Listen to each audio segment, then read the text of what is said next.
Ask unanimous consent to take my special order Mr. Jones? From Virginia. Thank you. Excuse me? Ask unanimous consent to take my special order at this time. Without objection. Thank you very much, Madam Speaker. Madam Speaker, last Tuesday, Congressman Cooper and I reintroduced the Safe Commission Act, and I'm hopeful that by joining efforts, our colleagues in the House and the Senate will embrace this bipartisan commission that can put our country on sound financial footing. U.S. Comptroller David Walker, the Heritage Foundation, the Brookings Institution, the Concord Coalition, and the Committee for a Responsible Federal Budget all support the Cooper-Wolf Safe Commission. These groups also have joined on what they call the Fiscal Wake-Up Tour, which has been traveling across America from San Francisco to Cincinnati, laying out the facts about the future financial condition of our country, discussing possible options and preparing the way for tough choices that those in Congress are going to have to make.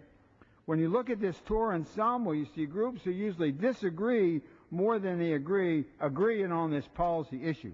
That makes it even more extraordinary that they all agree that we need to sit down and work together to make sure our country doesn't fall into a financial canyon that we never can climb out of. That's the message that is resonating with folks who hear them. The need to come together and to work to find a bipartisan answer to ensure a secure financial future. What the tour has told us, too, is that we shouldn't underestimate the willingness and the ability of the American people to hear the truth and support the decisions necessary to change our financial course. And that's encouraging. Many of you may recall the Simon & Garfunkel song, The Boxer, with the refrain, quote, "Man hears what he wants to hear and disregards the rest." The Fiscal Wake-Up Tour offers hope with education that Americans may be more ready than we think to accept the fact that federal spending cannot continue to balloon without consequences. It is time that we tell the American people what they need to hear and not just what they want to hear. Boxer, man hears what he wants to hear and disregards the rest. 30 years from now, we won't be arguing in Congress over discretionary spending anymore because there will be no funding left in that category. I'm not an expert in economics, but simple math tells us that little money will be left to ensure that our highways and bridges are safe. There will be no money for cancer research to solve the riddles of Parkinson's and Alzheimer's. There will be no money to care for veterans.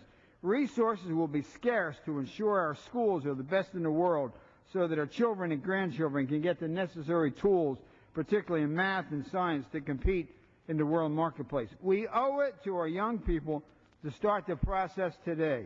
Reining in spending is both an economic and it is a moral issue. We cannot continue to avoid our responsibility to future generations of Americans by passing on a broken system in the form of unfunded Social Security and Medicare and obligations and unsustainable spending.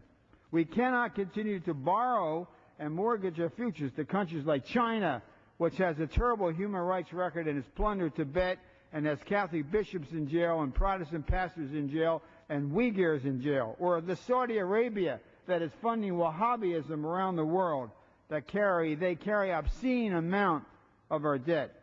But I'm going to be candid. Congress on its own, unfortunately, can't get it done in this politically charged atmosphere of Washington today. The Congress today is dysfunctional. The latest public opinion polls perhaps validate my assessment. The American people expect us to put our partisan differences aside and to work together to get things done. We must move beyond the politics and come to grip with the fact that the financial future of our country is an American issue. It's not a red issue or a blue issue. It's a red, white, and blue issue. It's an issue that as Americans we should be working together to deal with. Until the Safe Commission process, Congress is the ultimate decision maker, obviously, but it will be the Safe Commission after holding hearings across the country, listening to the American people, putting everything on the table for discussion, entitlements and tax policies, which will send its recommendations to Congress for a mandatory up or down vote, similar to what we do on the base closing commission. Congress will be the major part of the safe process. It will be at the table. We even hold hopes that Congress could find its way to act on its own. First, at least 4 of the 14 congressionally appointed commission members must be sitting members of Congress. Second, if Congress enacts significant legislation aimed at addressing this looming crisis, the Commission would terminate and cease to exist. We hope this happens, but quite frankly, I don't think it will. Abraham Lincoln once said, "You cannot escape the responsibility of tomorrow by evading it today." I believe there is a moral component to this issue that goes to the heart of who we are as Americans. By that I mean, have we lost the national will to make the tough decisions? The Safe Commission offers us the opportunity to find a way forward to protect our future. Is it right, Madam Speaker, for one generation to live very well knowing that its debts will be left to be paid for by their children and grandchildren? No, it is not right, but it is immoral. And I ask unanimous consent to yield back the balance of my time.